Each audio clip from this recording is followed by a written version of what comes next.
आ गया home minister के द्वारा कि वही जिम्मेदार थे और गलतियां उन्होंने करी, ब्लंडर उन्होंने किए। किन्होंने? पंडित नेहरू को। पंडित नेहरू ने मतलब अपनी लाइफ दे दी,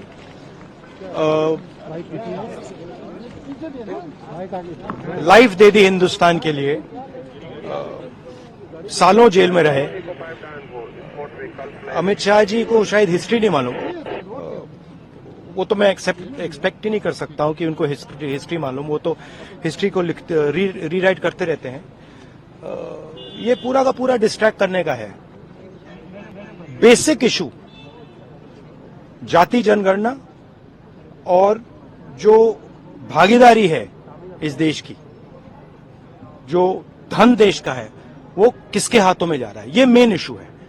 और इस इशू को ये लोग डिस्कस नहीं करना चाहते, इससे डरते हैं, इससे भागते हैं। मगर ये इशू को हम आगे ले जाएंगे और जो गरीब लोगों का हक है वो हम उनको दिलवाएंगे।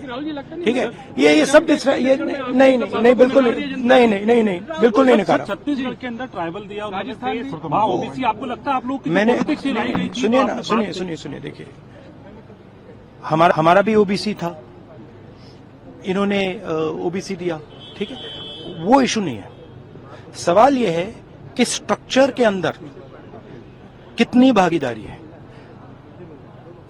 प्रधानमंत्री ओबीसी हैं, मगर सरकार को 90 अफसर चलाते हैं।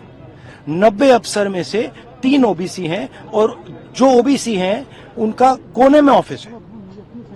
तो मेरा पॉइंट है कि सरकार का सिस्टम, हमारा इंस्टीट्यूशनल सिस्टम जो है पूरा का पूरा, उसमें ओबीसी की कितनी भागीदारी है, दलितों की कितनी भागीदारी है, आदिवासियों की कितनी भागीदारी है, ये हिंदुस्तान के सामने मेन सवाल है।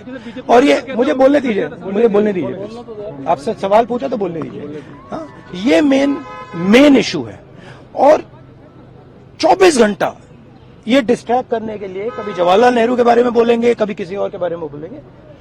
बात भागीदारी की है। Thank you. उसमें उन्होंने समिश्रा ने ये भी कहा कि भारत जोड़ो यात्रा ने आपके बहुत चेंज किया, तो आप क्या कहिएगा उस बुक को लेकर, जबकि आपका काफी एसोसिएशन रहा है प्रणब दा के साथ?